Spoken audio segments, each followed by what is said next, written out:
우리가 알거니와 우리의 옛사람이 예수와 함께 십자가에 못 박힌 것은 죄의 몸이 죽어 다시는 우리가 죄에게 종로로 타지 아니하려 함이니. 바울은 옛사람이 그리스도와 함께 못 박혔으며 그리스도와 함께 죽었다는 것을 선포를 하죠. 그런데 오늘 본문은 뭐라고 이야기를 합니까?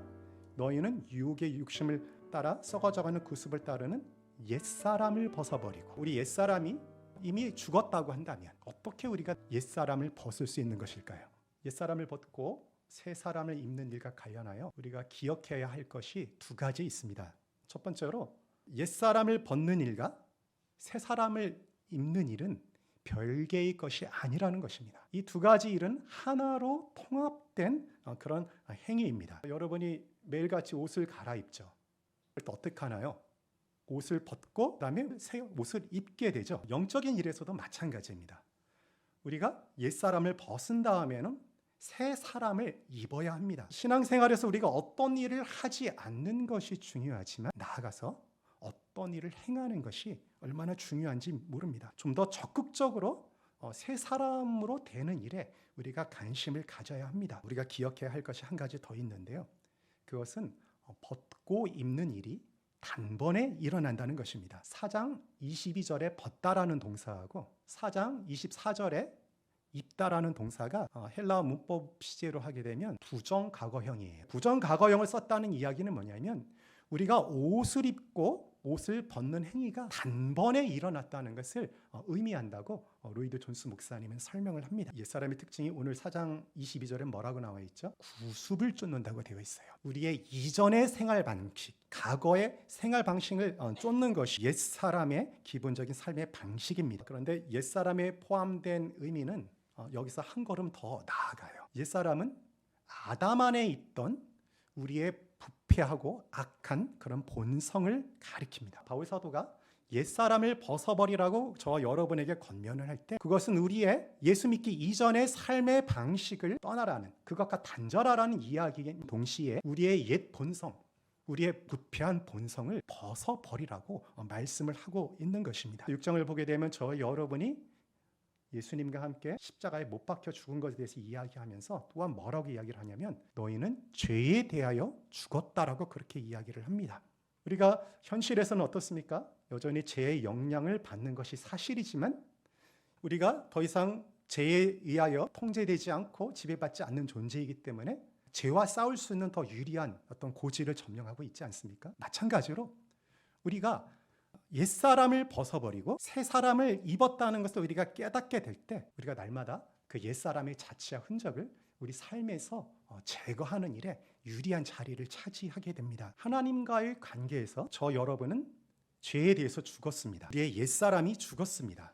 그리고 하나님 앞에서 우리는 옛사람을 벗어버렸고 새 사람을 입은 존재입니다. 이것이 우리의 하나님 앞에서의 법적인 신분이고 우리의 정해진 운명입니다. 그러나 우리의 현실 속에서 죄의 영향력은 여전히 나타나고 있죠. 현실 속에서 옛사람의 흔적은 저와 여러분을 여전히 옛사람의 방식으로 끌고 가죠. 그래서 바울 사도는 우리의 옛사람이 죽었으니까 우리가 이미 옛사람을 벗어버렸으니 이제 우리는 옛사람과 상관없이 살아가야 한다라고 말씀하고 있는 거예요. 다른 말로 표현하자고 한다면 우리가 어떤 존재인지를 분명히 알고 그 존재에 걸맞게 살아가라고 지금 권면을 하고 있는 것입니다.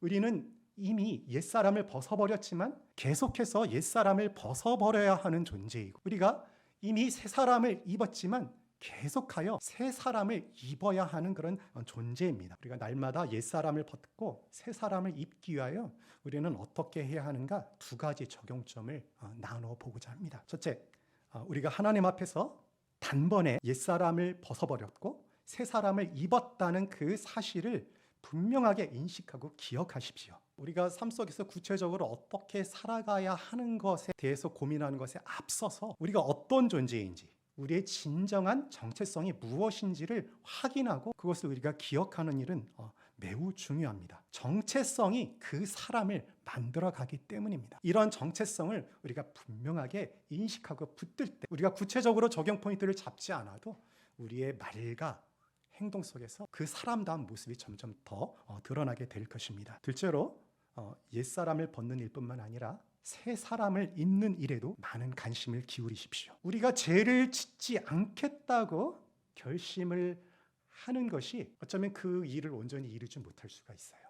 어떻게 해야 죄를 행하지 않을까요? 그것은 새 사람을 입는 일에 집중할 때, 믿음 안에서 뭔가를 적극적으로 행하기 시작할 때 오히려 죄를 떨쳐버릴 수가 있습니다. 바울 사도는 갈라디아서 5장 16절에서 이렇게 권고합니다. 성령을 따라 행하라. 그리하면 육체의 욕심을 이루지 아니하리라.